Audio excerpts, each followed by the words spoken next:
on the journey, some of my challenges really centered around like how to navigate the ivory tower. And I say the ivory tower with intent, meaning that there's not many spaces or many folk that look like myself.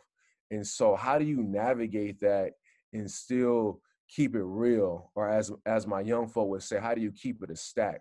And so those are some of the things that really just kind of permeated my consciousness as I was navigating, like, how do I be myself, right? How do I exist as a Black male when I'm encountering professors and they're saying some things that are questionable?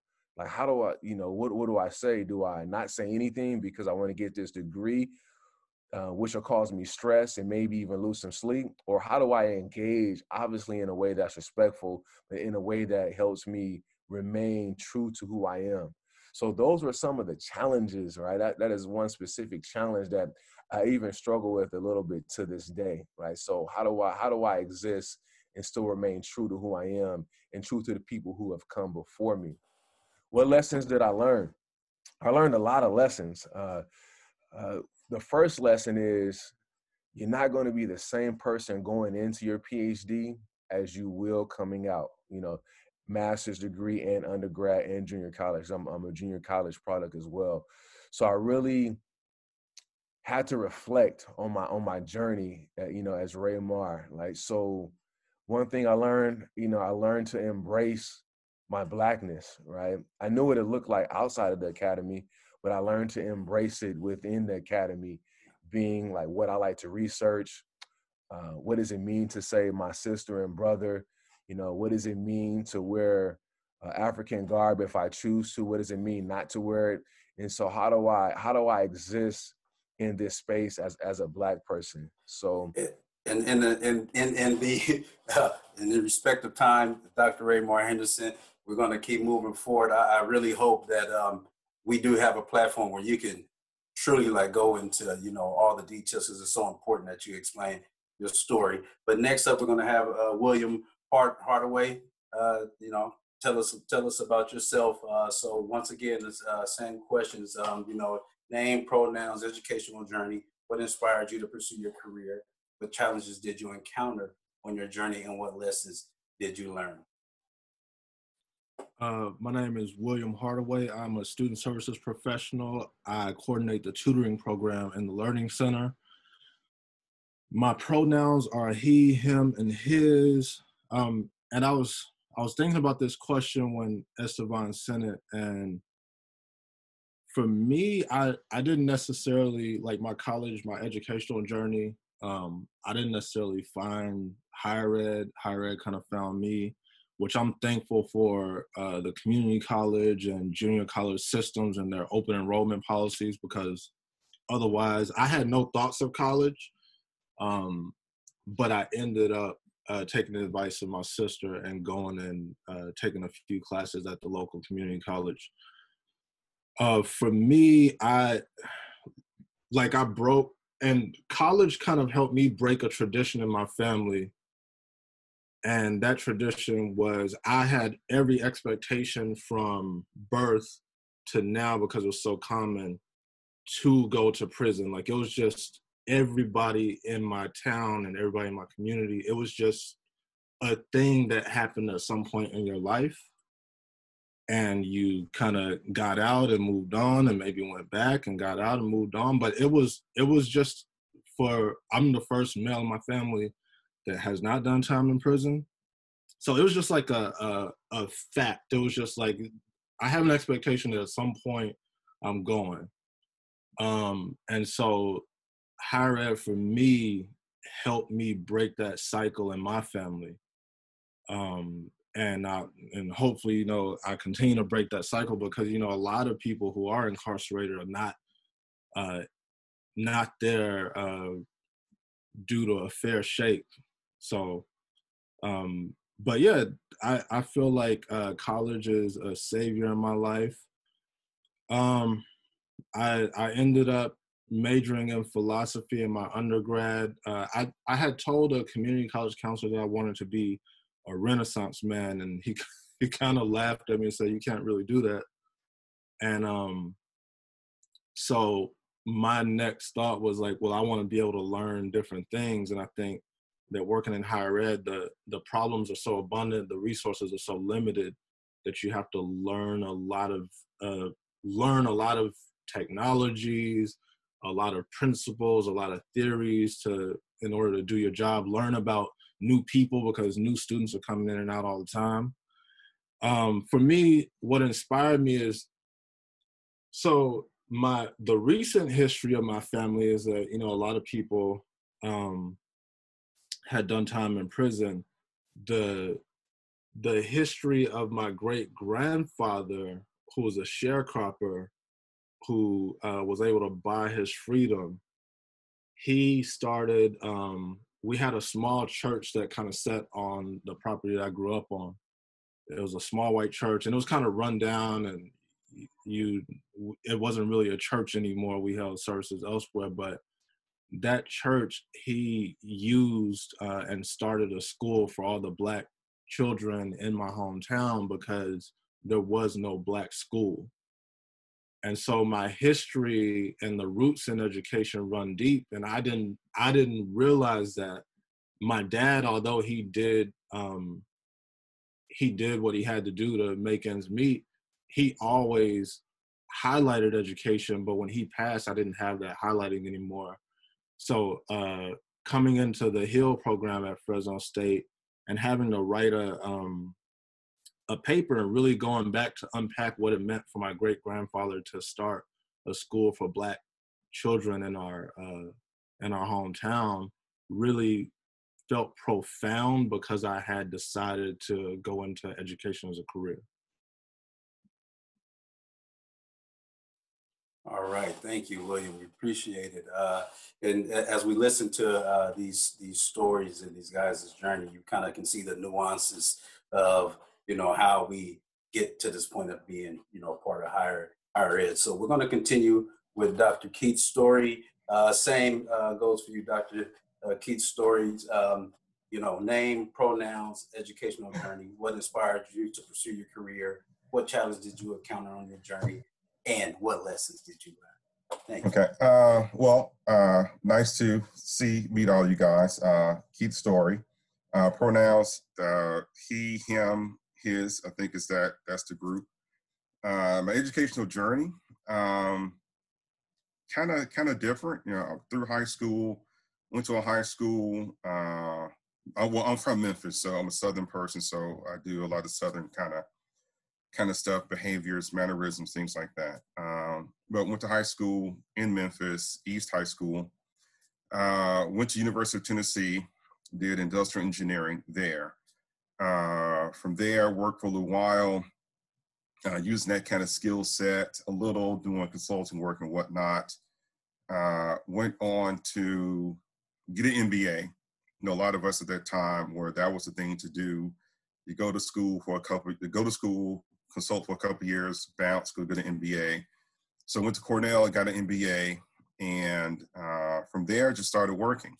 In the back of my mind, even in high school, I always thought I wanted to get a Ph.D. or be some sort of intellectual, so to speak, and had the opportunity after working, you know, in corporate for a while to go back and get a PhD, and here I am. So I'm a relatively new in the PhD game.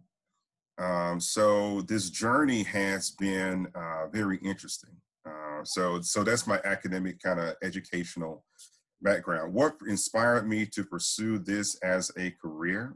Well, a couple of things. One, I actually had to go and look up what a career actually is, you know, because we kind of use that term, you know, to mean a lot of different things, right?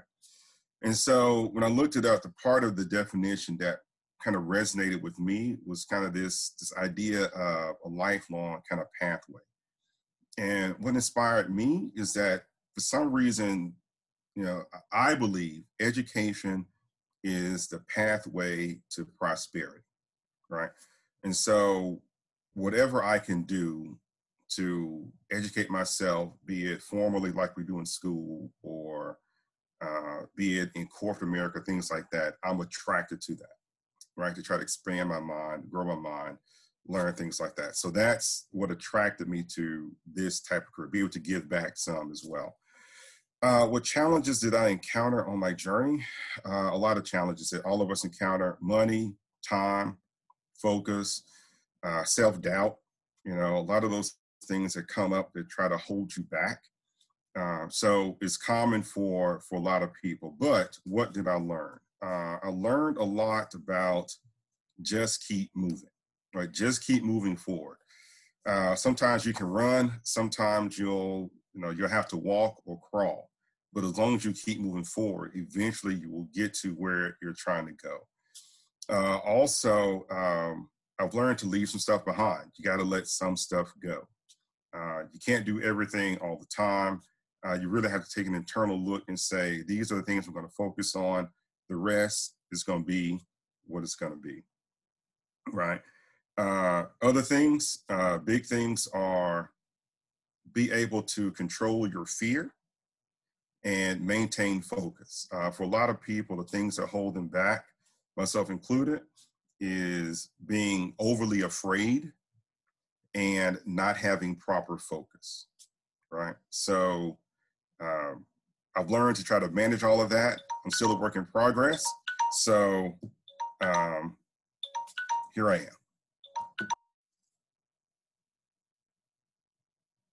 All right, thank you, Dr. Keith's story. So what I'm hearing so far is a lot of, persistence to be great and, and commitment, to make things better for yourself. So we're going to keep on moving along. Next, we have Mr. Davion Baker. Can you please, do the same? Let us know who you are, pronouns, and your educational journey. So what inspired you to pursue your career, challenges you encountered, and what lessons have you learned? Got you. Thank you, brother. How you guys doing today? Grateful to be a part of the panel today with these amazing brothers. My name is Davion Baker. I'm the coordinator of the Office of Black Student Success Program here at Fresno State. Gender pronouns: he, him, his, them, and their. My educational journey is somewhat similar to the panel, but it's a little bit different. I wanted to use football as an outlet for me. So I played sports growing up in high school. And so football was supposed to be my outlet, and school was I almost looked at school as my secondary. I knew that I had to have good grades to put me in better position and better opportunity, especially being the first in my family to go to college. I inspired my mom to go back to college. I inspired my sisters, being the only boy of 4 sisters, I inspired them to pursue higher education. And so how I got to Fresno State was a little bit, I guess it was God's plan, because I've never heard of Fresno. I'm going to be honest with you guys. I never heard of Fresno. I saw it on a movie called Biker Boys, and they was like, we riding up to Fresno, and I swear I thought it was a make-believe place. And so it wasn't until my college counselor was telling me it's part of the CSU system, and it could be an opportunity to play sports. So I applied to Fresno State, San Diego State, San Jose State. And I wanted to go to San Diego State. I'm not going to lie. I wanted to be close to home. I'm from Los Angeles, right? And San Diego State denied me. They denied me. And Fresno State was the first school that offered me admissions to the school. So I felt like that was God's choice. And I was designed, or I was like, this was the place for me, per se. And so I ended up coming to Fresno State, end up trying to play football, end up making a football team as a walk-on recruit, and end up getting hurt. And that kind of changed my sort of mindset of what I was doing in school, because the reason why I came to Fresno was to play football. And when I was stripped or taken away from me, I really had to, dig deep in myself and see what I really wanted to do. I was a computer engineer major at the time. I wasn't feeling the support like other students. There wasn't a lot of Black students in engineering. And when I reached out for support, I felt like there was really nobody really there to help me. And I kind of lost my way. I had a 0.83 GPA. I was at rock bottom. And so I had to figure out what it was that I wanted to do and what career did I want to pursue. And so long story short, I ended up pursuing a degree in media. And so I was an MCJ major. And as I graduated, right, like William said, education kind of found me, because I never in a million years thought I would be in higher education, right? And so when I was about to graduate from Fresno State with my undergrad, I asked my mom, I called her, I said, hey, Mom, like, I don't know if I'm ready for the real world. What am I going to do? I don't know I don't know if I'm gonna get a job. She said, won't you be a counselor? Go get your master's and be a counselor, because you give good advice. And so I said, all right, that sounds like a good idea. So I applied. I didn't think I was gonna get in because of my GPA, but God, as always make a way when there's no way.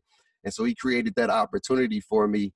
And the first thing I learned as a counselor is that we do not give advice. And so I was thinking to myself, I'm in the wrong profession, right? And so I experienced a lot of challenges throughout my career, ups and downs, some health challenges, some challenges between barriers and things like that, but I never gave up. And that's one of the things I've learned, is to understand your story and your path and your career is different than everybody else. And so don't compare yourself to everybody else, and just run your own race. Run your own race, or whatever the case may be. And so I'm happy to be a part of the panel, and happy to speak with you guys today. Thank you, Davion, and thank all the other panelists for introducing yourselves. And real quickly, just want to show that this was a small sample size of successful Black men, but we're not a monolithic group. You see all these different, entryways and pathways that these men have found their way to higher education and broadening their options, and like you say, inspiring other people in their lives. Next, we're going to move on to section 2, but before we do that, real quick, if we have time, we definitely will be trying to have a little Q&A. We'll try to save that for the last 10 minutes or so, as well as we will be having an assessment that will be sent to you guys in the chat box. It's important that we do these assessments, because that data helps us to keep providing these types of panels that are very important. So this first question in this next session is going to be for all of the panelists. Guys, can you guys briefly tell me how you identify, and how does being a Black man informs your leadership? And what we'll do is we'll start off with Dr. Ramar Henderson, and move on down the road like we did the introductions. Yes. How does being a Black man inform my leadership? It informs the reason why I'm slightly reluctant, it informs it a lot. I'm trying to parse it out, but but as you know, that being a Black man involves a lot of different pieces. So it informs it through me being self-aware and being aware of my stimulus value as a Black male, right? Because I think that is the foundation through which I jump off at, because when folks see me, they're going to see a tall Black male. And also it informs my consciousness, as I work to try to strive to lift up some of those lived experiences, for students that look like me and from students who don't. And so just having that in my consciousness and in my existence kind of informs how I move and shape. All right. Thank you. Moving on next to William, the same question. Tell me how you identify, and how does being a Black man informs your leadership? I identify as a Black man. I'm strongly connected to like the Southern Black experience. Like growing up in Texas, we talked about race a lot. Race mattered. Like it was, during the Black Lives Matter movement this summer after the murder of George Floyd, I guess I didn't realize how many people didn't have that connection. But we talked about race a lot growing up, and it was a thing that mattered, and we didn't know the terminology for oppression and internalized oppression and all that, but we had very vivid conversations, and my parents and my grandparents gave me vivid advice about what it meant to be a Black man. And I think the way I bring that into my work is like through listening and development, because I feel like I don't want to put something onto somebody. And I think as Black people, and my experience as a student at Fresno State, people will put things onto you that you didn't ask for, or make assumptions about you without kind of getting the value out of you in terms of what you're bringing. So that's my approach in terms of leadership, is making sure that I'm listening enough to know what a particular person needs and wants.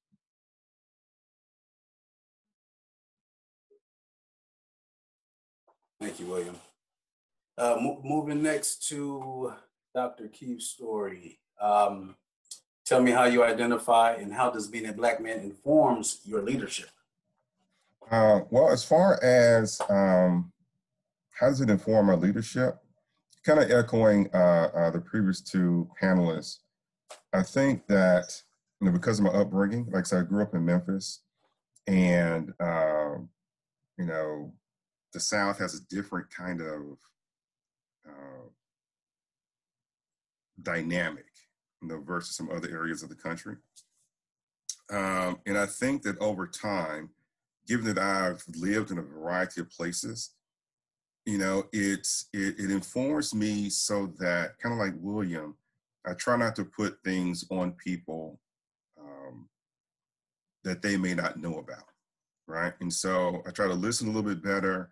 I try to be more empathetic. I try to understand that everyone doesn't have the same experience, even across Black people, right? And in the end, if you're trying to promote ideas, or if you're trying to get people to move in a certain direction, via your leadership, you got to try to understand where they are and help them to get to where you need them to be, right? And so my experience as being a Black man, in a variety of either corporate environments, educational environments, social environments, it all plays a part in me trying to just communicate and work with people to get them to move forward. All right, thank you. It's a wealth of knowledge in here today, you guys. Let's keep on, let's keep learning. Davion, you're up. Tell me how you identify, and how does being a Black man informs your leadership? That's a great question. I identify as a Black male as well. How it informs my leadership, just like previous panelists have said, but I also like to listen, to understand, especially understand the difference, dynamics of the generation differences, right? And to try to be an example, not try to be like, I know it all, right? Or to be like, I've been through it, so you should follow my way, per se, and try to understand which, like I said, running your own race, understand what it is that they want to do, try to help them as best way I can, try to provide them with the resources that they are looking for, and also inform them about the resources that's out there that they may not be aware of or may not know about, or what. So I always try to have that listening mindset, because I don't know it all.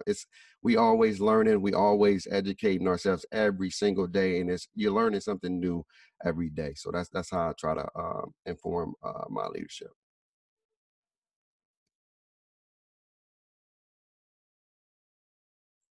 Thank you, guys. Thank you so much. So, what I'm hearing, real quick to wrap that part up, is that you guys are, using your experience to create an understanding and empathy, for people around you guys. And you guys have definitely, like I said before, probably been an inspiration for a lot of people.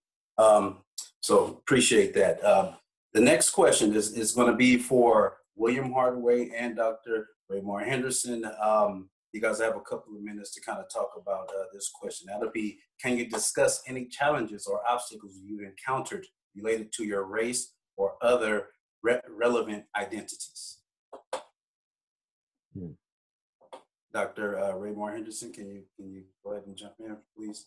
No worries at all. I was looking at Brother William. I thought he was going to bless us some more with some more wisdom.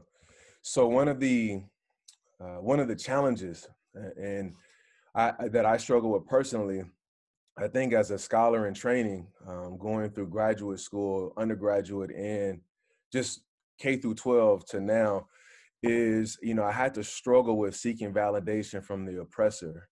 I think as a young kid, I knew that I always had the intellectual fortitude to excel in the classroom.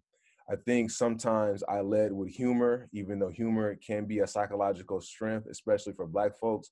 I led with things that diminished, the scholar that I was, on top of not necessarily having my intellectual fortitude lifted up, in the schools and institutions that I was a part of.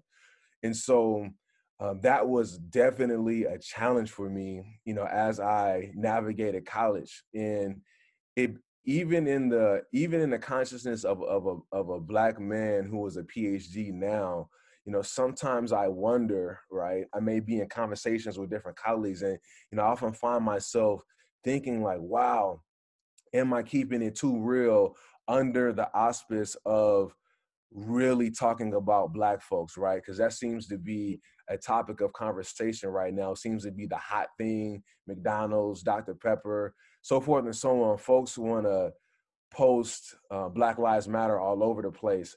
As a Black professional, sometimes I still kind of like, wow, Ramar, if you say this, they're going to think that Fresno State has hired a militant. And so, when that time for tenure and promotion comes up, bro, you may be looking for another gig.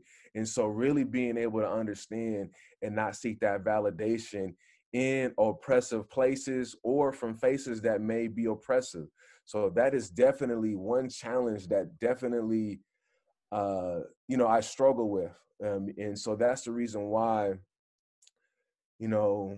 when I mentioned before, just saying that, I own that I want to study Black folks, it's important that I don't seek that validation, and I seek the validation from the folks who are at protests or some of the young brothers off 65th Engage down in South Central Los Angeles, so forth and so on, that I'm able to say, you know what, I'm representing the people who are looking to me to lift up their truths. And so, that's an obstacle, as I'm learning to almost decolonize my mind, right, and how I exist as a professional. Dr. Henderson, I so much of what you're saying is echoing with me, because I feel like the idea that diversity kind of eliminates oppression is something that, especially in institutions of higher ed, because we always talk about diversity.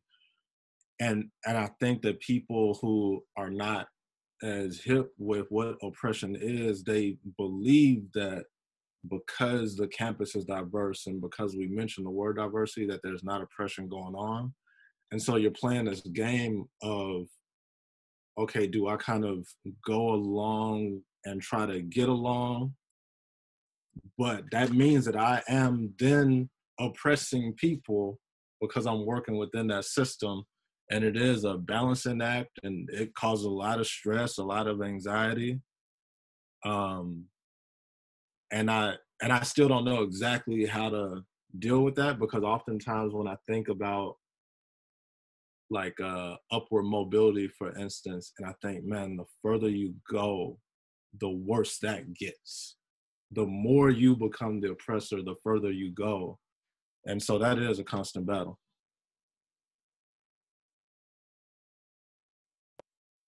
All I can say is, wow. I mean, I think we could literally have a 2-hour discussion, on the things you guys just talked about real quick. Validation is so important. I'm gonna get you in there real quick, but I just think it's always necessary to kind of follow up, like, having to water yourself down as a Black man. It becomes very hard in balancing all the different things you have to do. So thank you guys for your honest answers. The next question is going to be for Dr. Keith Story and Davion Baker. What advice or mentorship helped you with your journey in leadership? And we're going to start off with Dr. Keith Story. Wow. I like that question in that journey in leadership, because personally, I am not the leader totally yet that I want to be. So it is definitely a journey. learning things all the time from a variety of people.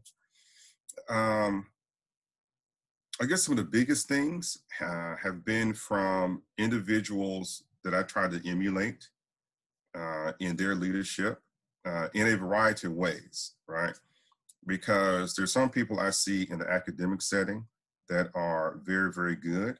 And the advice they give me is around being a good scholar, being really in tune, in touch with your subject matter. So I can lead in this arena. Other arenas, say if I'm trying to do student mentorship, things like that, or team leading, there are other individuals that give me advice around being understanding, trying to get to the motivations of the people that are on your team to help them to understand and realize what the real goals are for the task at hand. So it's been so much. One of the things that I would definitely like to kind of submit to the group is that you can learn something from a lot more people than you realize, right? One of the things that I was told is that different leaders are for different times. That's one. Two, you don't always have to be out front to lead, right? Sometimes leaders need to be out front. Sometimes they need to be in the back, right? And so by taking some of those approaches, listening to some of those things, I try to modify, how I try to influence people, try to move them forward, depending on the situation. So Davion. All right, that was spoken well, Dr. Story. I appreciate that. For me, when it comes to advice or mentorship that helped me along my journey of leadership is being open, right? And not closed-minded, being open to understand different people's perspective, and reaching out to different folks, especially here at Fresno State. When I went to school, I did it the hard way. Being a Black man, you taught that getting help is a sign of weakness. So I didn't reach out for help, right? And so I had to learn how to ask for help.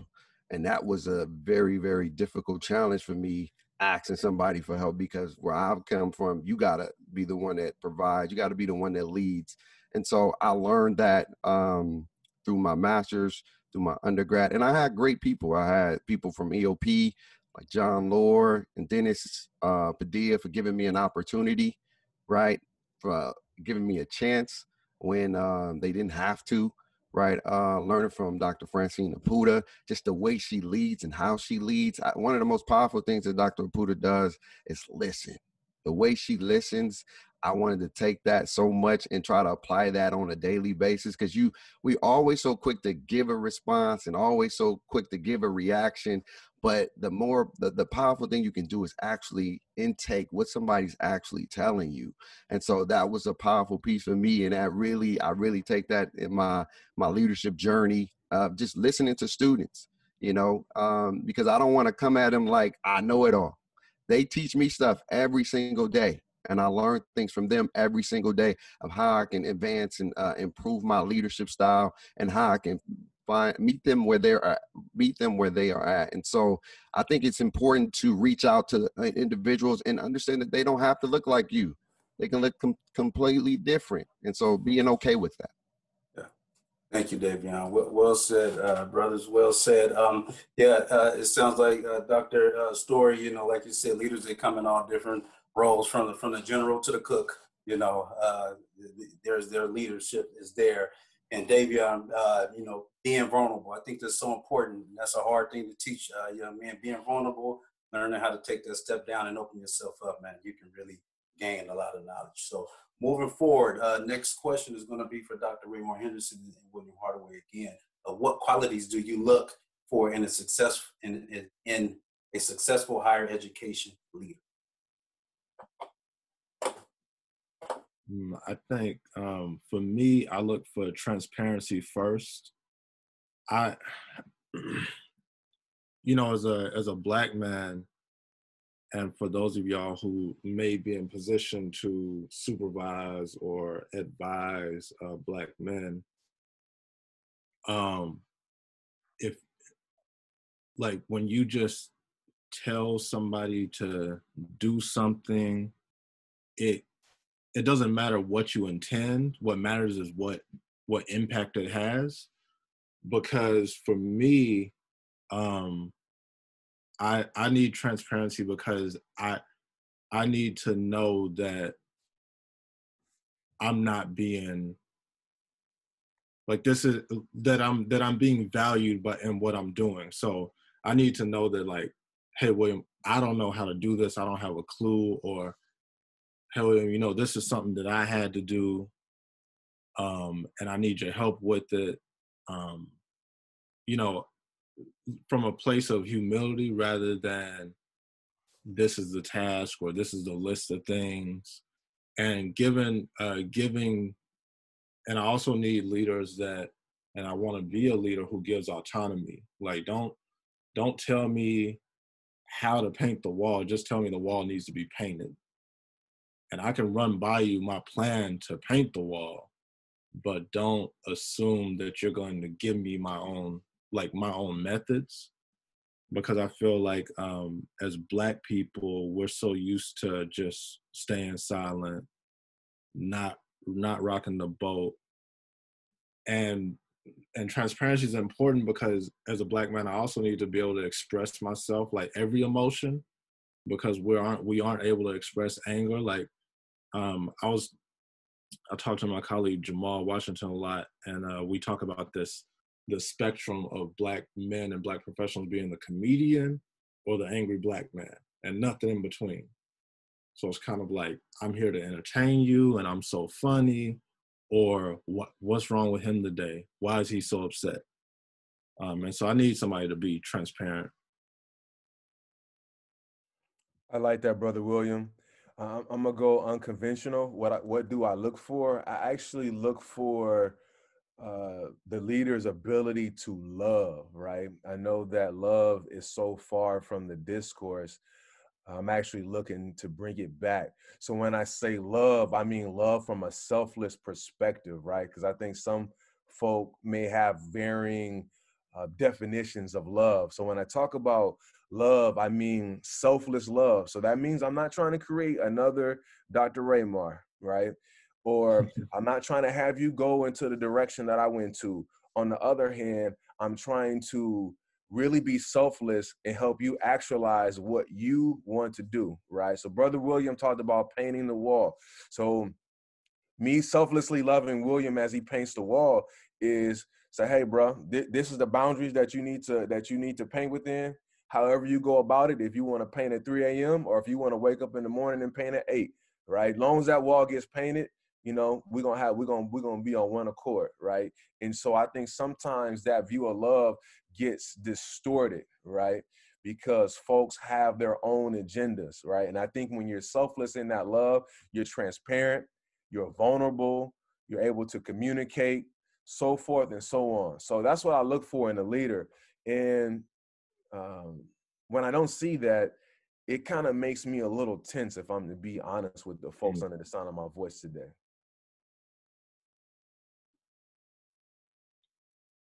All right, thank you guys. Yeah, man, transparency. I mean, I'm listening to these qualities, and they definitely are ones that we want in leaders. Transparency, and like you say, selfless love. Transparency translates to trust. You know, self-love it releases the individual to become the best person that they can be a leader themselves. So, man, this is awesome, you guys. Moving forward, our last question is going to be for Dr. Story and Davion, and how would you describe privilege to your colleagues on campus? I guess I'll take the lead on this one, then I give it to Brother Story. For me, first I want to start off with having that conversation as to what does privilege mean to them, because a lot of people may not know that they have privileges and may not be aware of the privileges that they have on campus. So first having that conversation, right? And then making them aware of some of the privileges that they do have, right? For example, being a Black man at Fresno State, we don't have a lot of African-American students that go to Fresno State, right? We barely touching the surface of 1,000 students. and somebody from a different ethnicity may be privileged to have more student representation on campus and may not be aware of it, right? So when they hear students of color say certain things where, you know, I don't feel supported, I don't feel a sense of belonging, and then they look at that students like, why? How don't you? You know, we're very diverse campus, and they not understanding, like, I don't see my representation as a faculty member and as a student. And so getting them to understand those privileges that they do have and having that conversation, right? Because a lot of times it's hard to have these conversations. You know, sometimes we like to stay in that bubble and we don't want to talk about those difficult topics that are what invoke change. So I say start with having a conversation and start making us aware of the privileges that we do have, and understanding how some people are privileged and some people are not.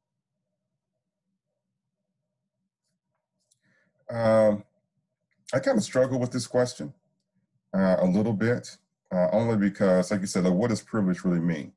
Because in general, you know, we tend to look at it from a standpoint of the privileges that other people have that we don't. And if I were trying to describe or get someone to understand some of the common talk that we talk about now about white privilege, things like that, I would just start with, like, take a look at your life. You know, are there things in your life where you have benefits that other people don't have just because you're you, right? And it could be something very, very simple. I mean, like me, for example, a privilege that I have, I'm a big Black man. When I come your way, you tend to step aside. So it makes it very easy for me to maneuver in crowds, right? Now that's kind of a real gross example, but to try to just start having, like you said, Davion, that conversation to say, these are some areas in life, in my existence, where I have a real benefit in society.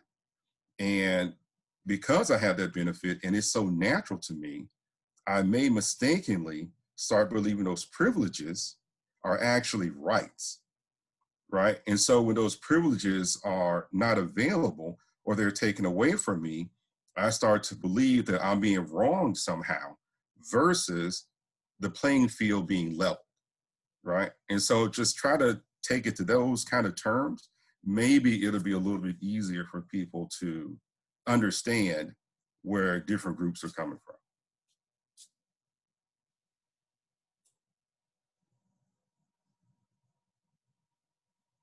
Okay, thank you guys.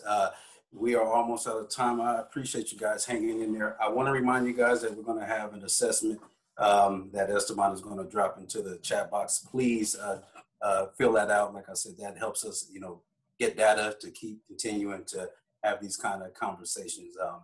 I want to say thank you to the panelists. You guys, it's been a wealth of knowledge, like I said, in your being candid about your experiences.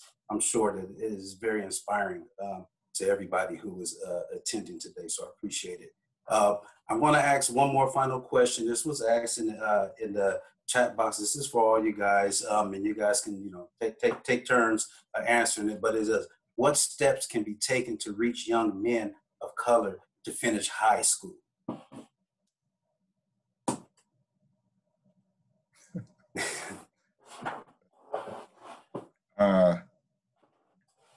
You know what? That is very difficult. It's very difficult. I think there are a lot of people, and this is tough. That's tough because it's hard for me personally because I have no concept of why you would not finish, right? I mean, so that's very difficult for a person like me to answer, right? Because remember, I think education is the way you become prosperous, right? And that may not be high school for a lot of people, but why would you not finish? I mean, every signal out there says that you need to go do this. And so when I encounter people that are resistant to finishing high school, I honestly, I just try to lay on them that there are some hurdles you just got to cross, in our society, whether you want to or not. That's one of those hurdles. There's no mandate that you have to go to college, right? But that baseline level of education in our society is an important one, not just for you, but for your family. Because, and this is just me, a lot of stuff we're doing, it shouldn't always just be about us. You know, I ain't doing this just for me. I'm enjoying it. I'm doing this for my kids and my grandchildren, right? So just like the people before us invested in their education and they invested their time and energy and blood to get us here, we need to take that same tactic and do those things for the next couple of generations come along, right? And so if you ain't getting out of high school, you know, it may be hard, it may be difficult. Think about your kids, because you not getting out of high school impacts them and the generations to come. You know, so don't do it for yourself. Do it for your grandbaby. So I'm sorry. Go ahead. I have a differing perspective on that. You know, if we were to go right now today, on December 2nd, to any school K through 12 and say, hey man, black students, right? Say, do you want to go to prison? Do you want to be unemployed? Folks, no one is going to say, hey, you know what? Let's start a line for that, right? And so, the reason why I pose that question is, you know, I think that burden of that question lies on the current and past generations, right? As it is our responsibility to bridge that gap, right? These young folk know Lil Durk, Drake, whoever, right? They know the whole song. So you can't tell me that these young folk don't have the intellectual fortitude, right, to complete K through 12 education. Now, it's possible that K through 12 education is not growing, right, with the demographic that they're serving, right? So that to me, I think that's the problematic, because when we think about this question, it kind of strikes a chord with me. It's almost like, and I don't really like to use this word, is we're almost victimizing those who are an outcome of the system, right? And not looking at the system that is producing this school to prison pipeline that starts at the 3rd grade, right? And so being able to kind of understand some of these different components. So I know that the ancestors who came before me, that I have to pay it forward. You know, I can't just, hey young homie, I pull them pants up without developing a relationship with them, right? And you know, with the reason, you know, Drake, cool, LeBron just signed a check for 40 million. And you could be 10 million if you're the CEO of your local power company at PG&E, right? So being able to articulate the array of options that these young folk, because these young folk, we're just not connecting the dots for them, right? And we're leaving them to connect their own dots. Yeah, and following up on what Dr. Henderson is saying, I was going to go the same way of like, what are the institutions doing? Because really education is a game of attention. And I know, and I know for me personally, I barely got through and graduated high school. Like what a teacher could do in the classroom as far as convincing me of something or teaching me something, my brothers and my homeboys were way more eloquent and way more verbose and way more persuasive. And they showed me specifically like, hey, this is how you can make money. They gave me like a very vivid lesson that stuck, as opposed to in school, the approach, like if my preacher could teach my teacher under the chair. Like I'm coming from a culture that's used to a certain bar when it comes to conversation and discourse and dialogue. And I did not get that at all in K through 12.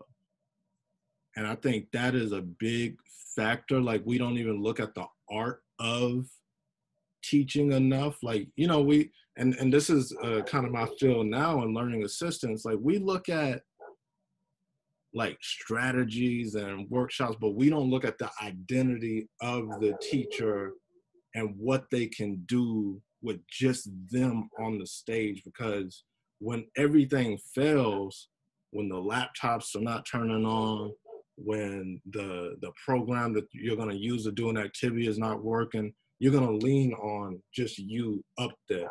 And so I think having the folks up there be as verbose and have as good of storytelling skills as people from the communities of the students that they're helping is important. And then I also feel like what Dr. Henderson was saying, good examples of if the local PG&E engineer had came down and let me see his car and let me ride in the passenger seat and talk to me, I'm in. I want to do what you're doing. All right, can I tackle that just for real quick? I know we got to get up out of here or whatever. I just wanted to say, I think the biggest thing we can do and start with is building those relationships, actually genuine relationships. Stop treating these male minority students as numbers, right? We want to recruit them just for a number. And after we get them, it's like, hey, it is what it is. They got to figure it out, right? And I love that we're doing a lot of things and more intentional, but if we're not doing this from the heart and we're just doing it for another statistic, we're not really doing them any kind of service, right? We got to get into those schools and build those bridges and see what those K through 12 systems are doing. And they got to see our faces as well. And we got to really genuinely want to be invested in their future, right? Because like Dr. Henderson said, love.